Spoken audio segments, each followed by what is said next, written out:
제가 질문 좀 하겠는데, 기재부 장관은 대통령으로부터 그 한 장짜리 지침을 받았다고 하잖아요.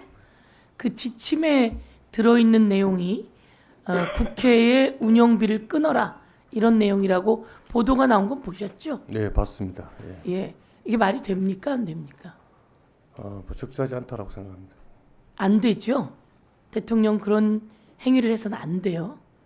그러면 기재부가 그걸 어떤 식으로 그런 그런 일을 할 수 있을지 저도 공무원생활 오래 했지만 예산을 편성하고 뭐 이렇게 해야 되는데 편성된 예산을 끊는다는 게 무엇을 의미하는지 제가 이해가 잘 안 되는 부분이 있습니다. 그렇죠. 그것은 끊을 수가 없어요. 그런데 비상계엄이 선포가 돼서 실시가 되면 정치활동 안 돼라고 공포문에 써놨고 1항에 그래서 이것을 끊어라라고 해서 국회 운영을 못하게 한 거예요. 그래서 이건 완전히 불법적이고 위헌적이다 말씀드리고, 두 번째, 국토부 장관에겐 지침 안 내려왔습니까? 네, 없었습니다. 없었습니까? 행정관이나 없었습니다. 다른 자들도 국토부 장관을 통해서 국토부가 해야 될 일에 관한 내용이 없었습니까? 전혀 없었습니다. 전혀 없었고, 그러면 직원들을 모아놓고 경고망동하지 말라라고 했던 말은 무슨 말이죠? 저희 독자적인 판단이고 이런 어떤 경고망동을 할 수 있다고 생각해서 경고망동하지 말라는 이야기를 하는 거죠?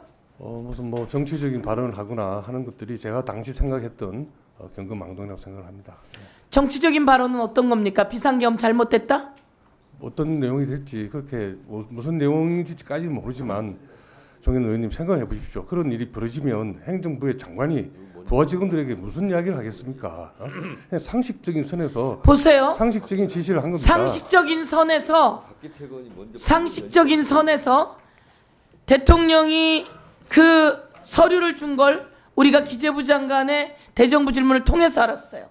그리고 경찰의 수사를 받는 과정 속에서 그 내용이 무엇이 들었는지 들었어요. 기재부 장관은 대정부 질문에서는 그렇게 답 안 했어요. 유동성을 확보하라 라는 지시의 내용이었다고 했지만 실제로 수사를 받는 과정 속에서 그 내용이 그렇다고 들었어요. 그러면 기재부 장관에게도 줬고 그럼 국토부 장관에도 줬을 가능성이 높다. 너무나 상식적으로 그렇게 판단되지 않겠습니까? 뭐 그렇게 생각할 수 있습니다. 그런데 저는 받은 그리고 적도 잠깐만요. 없고 그런 일이 없어요. 비상계엄을 내리면서 그 대통령실에서 틀림없이 뭔가 지시가 있었을 거다. 저는 이렇게 생각하고 지금 없다고 답변하는 거죠. 네. 자, 그 다음에 제가 말씀 더 드릴게요. 국회에 총을 들고 군인들이 들어왔어요. 실탄을 수만 발 갖고 들어왔어요. 그리고 여차하면 노상원 수첩에 의하면 사살하란 이야기도 있었어요. 그리고 이런 내용에 대해서 이게 과연 내란죄가 아닐 수 있습니까?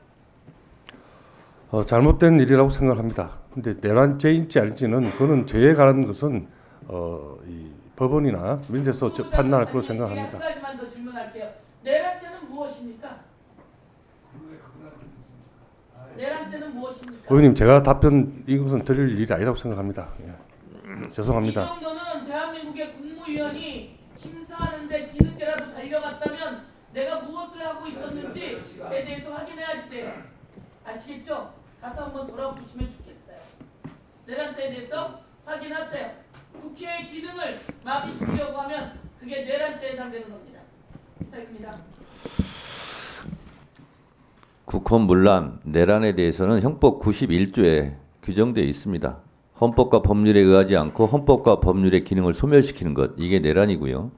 헌법에서 정한 국가 기능의 권능을 강압에 의해서 전복시키거나 기능을 소멸시킬 때, 권능을 행사하지 못하게 할 때, 이때 이것을 내란이라고 해요.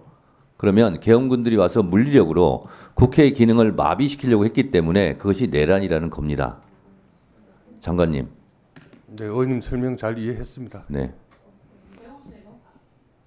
아니 국토부 장관이라 할지라도 국무위원 아닙니까? 그러면 지금 이 내란, 이 국가 비상사태가 발생했으면 내란에 대한 정의 정도는 알고 계시면서 말씀을 하시는 게 도리 아니겠습니까? 제가 아는 거 하고 장관으로서 발언하는 건 또 별개의 사안이라고 생각을 합니다. 국토부 장관이 그 문제에 대해서 제가 발언을 할 입장은 아니라고 생각을 하고요. 예.